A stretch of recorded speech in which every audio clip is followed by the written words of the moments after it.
Welcome to a special preview of Master English Conversation 2.0. To learn more about this powerful speaking success video course, click on the button at the top of this video. Enjoy! Well, all right, look at that. Look who I have here. I'm back in America for this month's Masterclass video lesson, and I have none other than my father. Say hello. Say hello. No, say hello, hello. Hello, hello. Oh, goodness. So he and I like to joke around a lot, and I get a lot of that from him. We say the apple doesn't fall far from the tree. This means that I'm like my father. And what are you looking at? Oh, my goodness. I was looking at the apple. I know, the apple. Oh, my goodness. See, we don't edit this either. You get to see all of this. So his name is, you want to introduce yourself to everybody? My name is Richard Badger. Yeah, and so I'm Drew Badger, as you already know. And this month, because I'm here back for a vacation about family and reunion, we have a little bit of a reunion this month here in Oregon. So I get to see my dad. I haven't seen, how long has it been? Oh, it's been almost 2 years. Really? 2 years? Since your sister got married. Yeah, so my sister got married. This was about, I guess, a year and a half, 2 years ago. And that was the last time we got to see each other. How's the girlfriend? Well, I don't know if we should talk about my girlfriend. Why not? Well, that makes it kind of public. What do you mean? That's not a public thing? My girlfriend is fine. Uh-oh, very good. Well, we'll leave that one alone.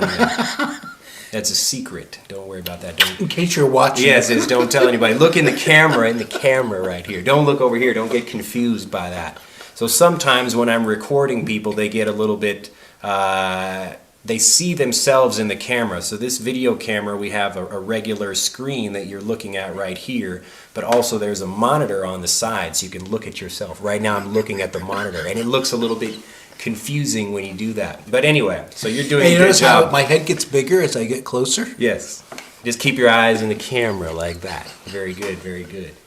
Well, what else are you working on back home? Anything? Can I talk about my job? Yes, you could talk about your job. You can tell me what you're working on. About how I'm familiar with Japan and sure. all these other countries? You can talk about all the other countries, sure. My job is to bring in about 70 students every year to the University of Chicago Law School. So he works as a dean at the law school. And these students are in a program for foreign-trained lawyers. So they're lawyers in their country already, but they come to the United States to spend a year, and during that year they will study about American law, and then afterwards they'll go back to their countries, and this will be beneficial to them because they will be dealing with clients who may be U.S. clients wanting to do business in their countries, or dealing with American lawyers representing U.S. clients, and so familiarity with American law will be helpful. And they come from about a commercial for the you asked me to talk. Oh, go ahead. I'm happy to help. Yes, and so I'm sort of their social chair. I take them to a baseball game. I have them over to my home for Thanksgiving. So you teach them the culture in addition to just the law.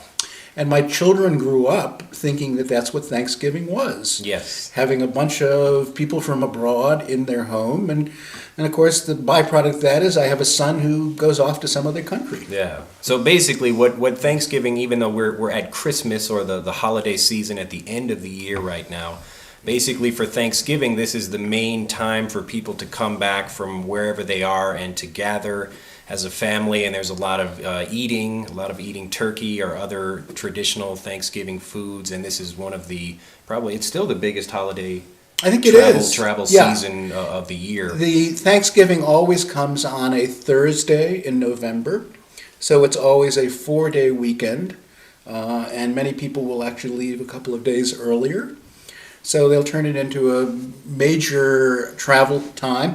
And since my students all live abroad, they really can't go home for that period of time. So I have them over to my home, and then I tell them that the next day, which is the day after Thanksgiving, is the big shopping day in this country where everyone goes out and buys stuff. So we call this Black Friday. That's right. And it's called Black Friday because In accounting terms, if the numbers are black, that means you're making a profit. And if the numbers are red, that means you're making a loss. So the idea is that all of these stores and businesses have been losing money for most of the year, but then all of a sudden, people come and begin buying things for Christmas. And one of the nice things about Thanksgiving is it's not a religious holiday.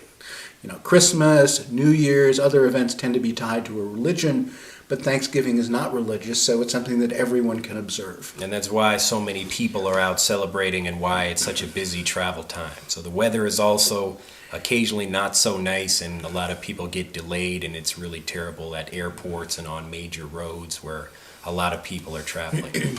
But so we get to have that experience, and so just as my dad said, we have the experience of having all these international students come to our home, and so that's instead of having a sit-down dinner with maybe 5 to 10 people in your immediate family. So your immediate family is all like your mom and your dad and your close relatives, maybe your cousins or uncles or something like that. We have all these students from all over the world, and so I got to meet people from Japan, China, India, Iraq, all countries. Europe, South America. Everywhere. And we get lots of little things from people from all over the world. They bring little gifts. Things from their own country. And so, yeah, it was a nice little international experience. I wouldn't trade it for the world. I use that expression a lot. It means you would not want to give up that. I wouldn't trade it for the world. So I do. It's probably my favorite holiday. I think I like it more than a lot of people like Thanksgiving. And yeah, it's a nice time. But so right now you're out here visiting yes. in Oregon, and it's a beautiful. I'll show you guys the snow later. It's a beautiful day outside. My dad was too cold. He didn't want to sit outside and record this. He's a smart man. Yeah, only a fool would sit outside for 15 minutes when you can be in a warm place, right? We do, and we have. I'll show you also. We have a nice and you know what Christmas a fool tree. is, right? Yes, a fool. A fool, we'll write it down here for you, right down here. A fool is a person that, they do stupid things, kind of like I do on occasion. I can be foolish, but my dad is no fool. He's no fool. He's an okay guy. So we're enjoying our time in Bend. Anything you'd specifically like to do out here, or just should we tell them about what we didn't do? Yes, well, go ahead. You can tell them the story. So the weather is not so great. My dad will tell you the story right now of what we did. Well, in Bend, Oregon, which is a relatively small city, maybe it's like 80,000 people. Yeah. They have a tradition here. Lots and lots of what do they call local breweries? Yeah, it's called a brew pub. A brew pub. So you can explain what a brewery is. Yes, a brewery is where you brew beer. That's where beer is made. And most beer in this country is made by large companies in very large factories, basically, and then they ship it all around. But in recent years, there's been a growth of these brew pubs where people make their own beer in very small batches and then sell it to people in the sort of the city or the community. And these are called micro brews. Right. So micro meaning small, right. And so there's a couple of big, maybe you've heard of Budweiser, Coors, Miller. These are like the big three companies that make most of the beer in America, but then you have a whole bunch of these tiny companies, and some of them actually only make beer, and other companies they make beer, but they also have a place where you can go and eat. This is called a brew pub. And there are a lot of these in Bend. I think there are about 15 of them. And one of the things you can do is to rent a large, it's called a bicycle, but it really isn't a bicycle. It's like a contraption, like yes, a machine. A cart, sort of. And you can get a bunch of people, maybe 10 or 12 people, pedaling this bike and going from place to place and drinking beer. Now, because you have to be careful with all these people drinking beer, you hire a driver with the contraption. Well, he's more of like a steerer. Yes, but so they won't let us. Like they won't just let 12 people do it on their own. Yeah. Because that would be foolish. Yes, that would be foolish. Although if we did, we'd probably select one person to be the designated driver. Yes, this is a word for a person. If you go out drinking, maybe if you've been to America or even in your own country, we have very strict laws and for good reason. If you go out drinking, you can't have, maybe, let's say 5 people go out drinking and one of them is the designated driver. So to designate means to have a specific person that won't be drinking, or they drink, some non-alcoholic things so they can drive and their brain is okay. Right.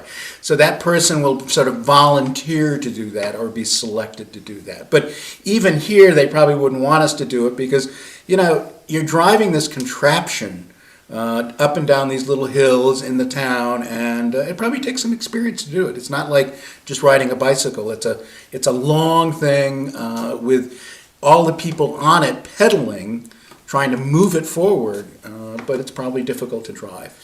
So we were supposed to do that today. Instead of shooting this video right now, we were going to shoot this later actually. But we had a little bit of snow last night and the roads are pretty icy.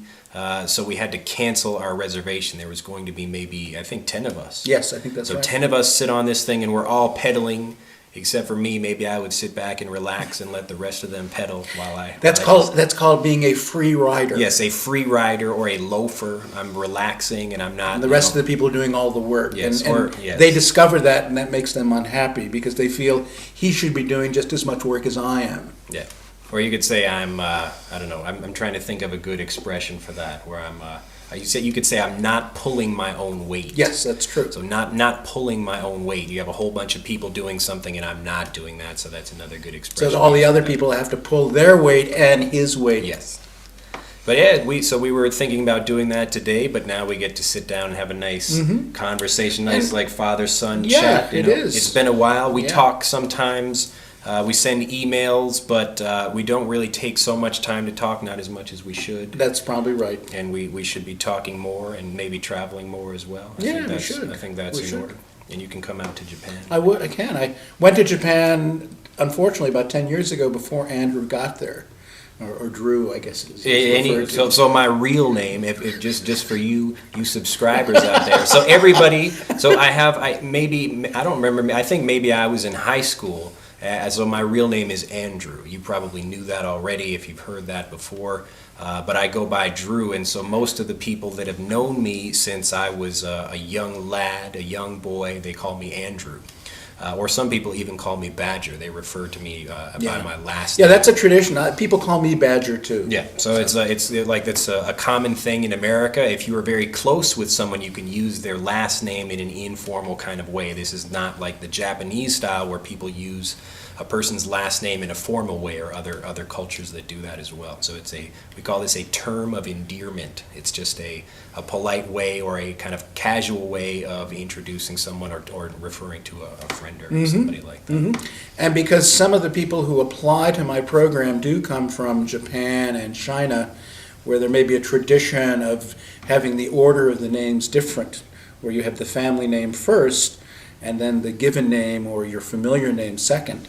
I have to explain to them that this is the way we do it in this country, but people still will write to me as Badger, not realizing that that's my last name. Yeah, and sometimes it's interesting. I know if I get like an email, since I speak with people from all over the world, I get emails from people, and I don't actually know which is the first name or the last name, just because I'm not used to that. So don't be afraid to ask somebody if you hear their name or you see something written down. Number one, if you don't know how to pronounce it, you can always ask them and say, how do you pronounce this? How do you pronounce this? Or you can say, which is your first name? So your family name or your last name, that's the second name. Also, my middle name is Mark. So it's Andrew Mark Badger. That's my full name.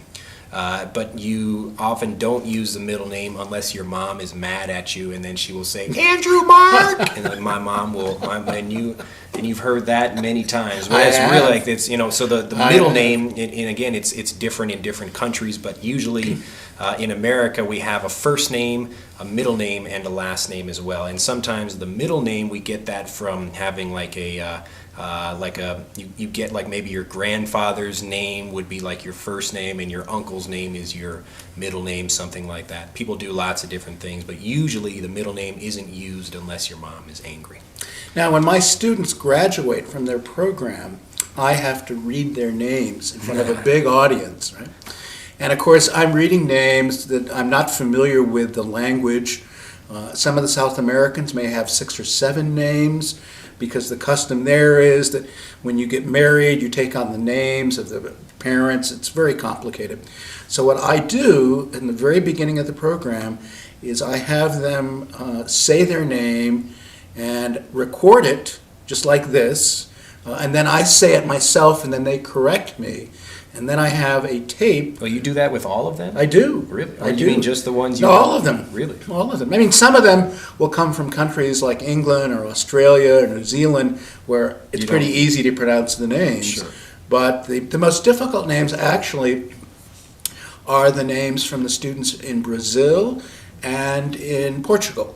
Because the Portuguese language looks a lot like Spanish. The names look like Spanish, but they're pronounced differently. And I try to get the pronunciation as correct as I can, because What's the longest name you've ever? I probably had a name with 6 or 7 names. Do you remember what it was? I don't. Was it like De La something? Or? I can't remember specifically, but they're long. In fact, we think that we should charge them by their name. We don't do that. The other alternative is to do what we used to do in this country.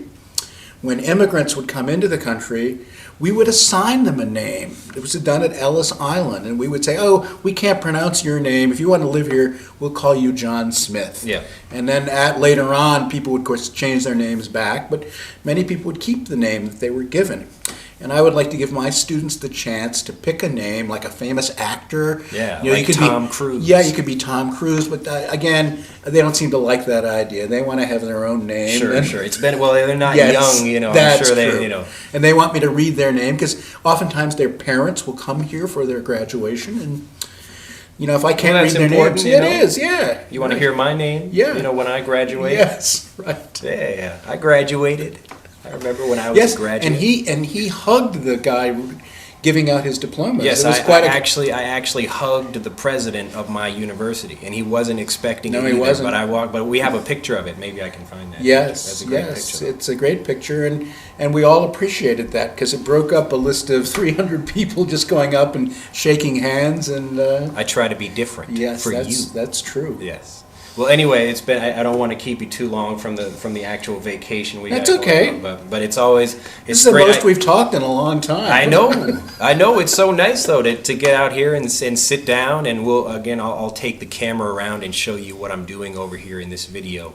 But we'll adjourn here, and then I'll be back in a little bit. As I said, we'll show you the Christmas tree, some of the beautiful surroundings, all of the lovely, the white Christmas we're experiencing over here, and we'll get into the special mission homework assignment for this month. But you can say bye-bye. Oh, goodbye. Bye-bye. Right.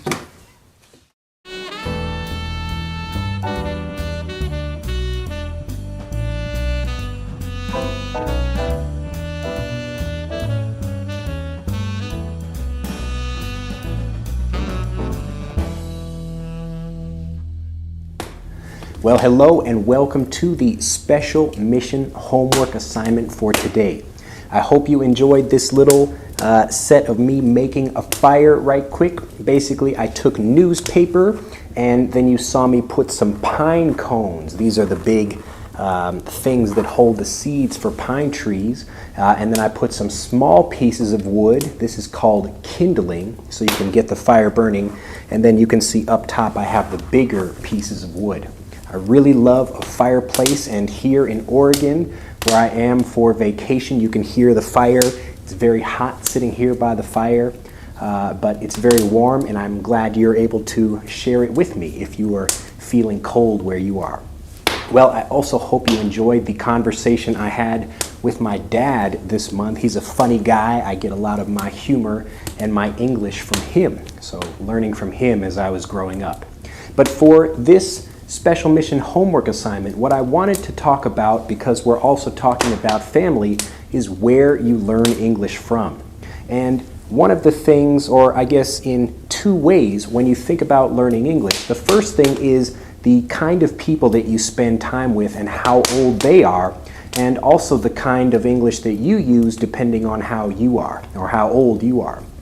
So in my case, I am right now 32 years old, and so the English that I know, it comes from maybe movies that were in the 80s or in the 90s, and a lot of the things from when I was younger. And that's how I'm able to communicate with other people, because for learning English, you don't just learn the grammar. These are the rules of the language. The real language is the words and the things from movies and TV and radio that you learn, and these are the things that connect you with the other people in your generation. So for the people you spend time with, maybe you are 40 years old, maybe you are 50 years old, maybe you are 25, but you have to think about not only your own generation, so you can learn all of the things that you talk with other people that are also the same age as you, but if you live in a different country and you don't have the chance to speak English with other people that are your age, you can also spend time talking with people that are a different age than you. And the way to do that is, if you already understand the rules of the language, this is the grammar, then you have to start focusing on the culture. And learning the culture is the most important part, because learning the rules is not really so tricky. It's learning the culture. So you are starting English not as a native speaker, you are starting with your own culture. You've got, maybe you speak Italian or French or German or Arabic, whatever your language is, but you know all of the references in your culture from your generation. So all of the people you grew up with, it's the same situation as it is for me. So now you have to do a little bit of extra work to go back and start speaking with the other people, not only in your generation, but also other generations. But I recommend you begin with people, maybe let's say you take care of little children. Then you would watch the TV shows or listen to the music that that generation of people listens to. So just like me, I don't know all of the references that my father uses or my mother or my grandfather. He will talk about something, maybe a joke that everybody in the culture knew from World War II, but I have no idea. And it doesn't mean I don't understand English, it just means I don't understand the culture from that period. So the more cultural references you understand, the better you will get at being able to have conversations with people at these different levels. So begin with the people that you spend the most time with. If you are teaching at a university, or you have you're an adult and you go to dinner parties with people, whatever that thing is, study the music and movies that they would have known from younger generations, because this is usually what people use their English from. So again, I'm 32 years old, and the English I use, I make jokes and talk with people. It's about English from maybe 20 years ago. So it's not the language we're speaking right now. We're using phrases from movies and TV, and we're bringing them back into the conversation. And what we do when we speak is we're kind of having like a code conversation. So we're using the same language, but we're understanding each other, and this comes from having seen the same movie or the same TV show. So we bond in this way, we come together. So when you have to think about speaking English, don't worry so much about trying to get maybe the grammar correctly. It's more about kind of joining the club of your generation. So if you are 50 years old, go back and maybe you can Google online. So this is what I'd like you to do for the special mission homework assignment. Whatever your birthday is, go back. So in my case, again, I'm 32 years old. I look on to Google what movies were made in the 80s, or the most popular movies in 1983, or whatever the year is. But we usually work in decades. So a decade is a group of 10 years.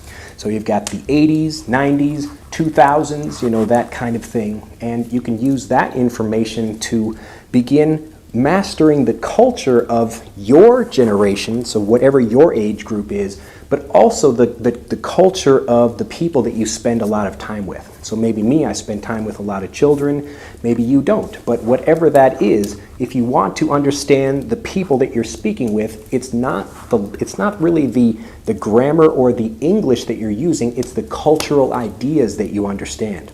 And the more deeply you go into the culture of a language, that's really where you begin to connect with people. And maybe you've had this happen to you before. You were speaking with someone and they say, "Oh my goodness, I had no idea you knew that." And what you're doing is connecting with them in a real human way, not just using the language, but actually connecting with them by kind of joining their club and showing that you share something like that, sharing more than just the grammar or something of a language.